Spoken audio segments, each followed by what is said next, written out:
Hi friends, இன்றைக்கி ஒரு healthier version of pasta recipe தான் பார்க்க போகிறோம். இன்றைக்கி வந்து கோதுமை மாவில் எப்படி பாஸ்தா பண்ணுறதுன்னு தான் போகிறோம். வீட்டில் அடிக்கடி குழந்தைங்க பாஸ்தா கேட்டு அடம் பிடிக்கிறாங்களா, அப்போ கண்டிப்பாக இந்த மாதிரி ட்ரை பண்ணி கொடுங்க. இது ஹெல்த்தியாகவும் இருக்கும், அதே சமயம் டேஸ்டியாகவும் இருக்கும்.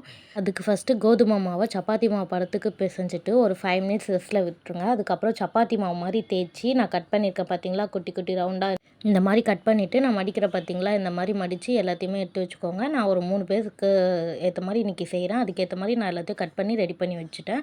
இப்போ அதுக்கு வந்து ஒரு பாத்திரத்தில் கொஞ்சம் சுடு தண்ணி வச்சுட்டு நம்ம ரெடி பண்ணி வச்சுருக்கோம் இல்லையா பாஸ்தா, இது எல்லாமே பாயில் பண்ணோம். ஒரு 2 மினிட்ஸ் பாயில் பண்ணால் போதும். அதுக்கு மேலே பாயில் பண்ணால் பாஸ்தா எல்லாமே உடஞ்சிடும். 2 மினிட்ஸ் பாயில் பண்ணி எடுத்து ஓரமாக வச்சுக்கலாம். இப்போ அதுக்கு தேவையான இன்க்ரீடியன்ஸ்லாம் பார்க்கலாம் வாங்க. 2 பெரிய வெங்காயம், 2 சின்ன தக்காளி, பச்சை மிளகா, கேரட், பீன்ஸு, கருவேப்பிலை, இஞ்சி, பூண்டு குட்டி குட்டியாக கட் பண்ணி எடுத்து வச்சுருக்கேன். இப்போ ஒரு கடாய் வச்சு எண்ணெய் ஊற்றி எண்ணெய் சூடானதும் இஞ்சி பூண்டு கட் பண்ணி வச்சுருக்கோம் இல்லையா, அதை போட்டு நல்லா வதக்கிக்கலாம். அதுக்கப்புறம் நம்ம கட் பண்ணி வச்சுருக்க பச்சை மிளகா, கருவேப்பிலை, வெங்காயம் இது எல்லாத்தையும் போட்டு நல்லா வதக்கிக்கலாம். வெங்காயம் நல்லா கண்ணாடி பதம் வந்த உடனே நம்ம கட் பண்ணி வச்சுருக்க தக்காளியை போட்டு நல்லா வதக்கிக்கலாம். தக்காளி நல்லா வதங்கணும். தக்காளி நல்லா வதங்கினோடனே கேரட், பீன்ஸ், காய்கறி நம்ம வேறு என்ன வெஜிடபிள்ஸ் கூட ஆட் பண்ணிக்கலாம். நான் கேரட், பீன்ஸ் ஆட் பண்ணியிருக்கேன். உங்களுக்கு தேவையான வெஜிடபிள்ஸ் நீங்கள் ஆட் பண்ணிக்கோங்க.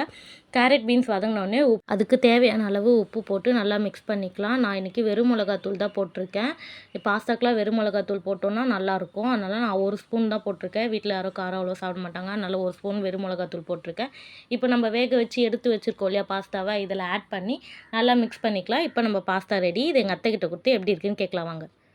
அத்தை, இன்றைக்கி புதுசாக ஒரு டிஷ்ஷு ட்ரை பண்ணியிருக்கத்த, எப்படி இருக்குன்னு சாப்பிட்டு பார்த்து சொல்லுங்க அத்தை. அப்படியாம்மா? ஏ புஜி, அம்மா சுடு ஒரு டிஷ்ஷு செஞ்சு வச்சுட்டேன்.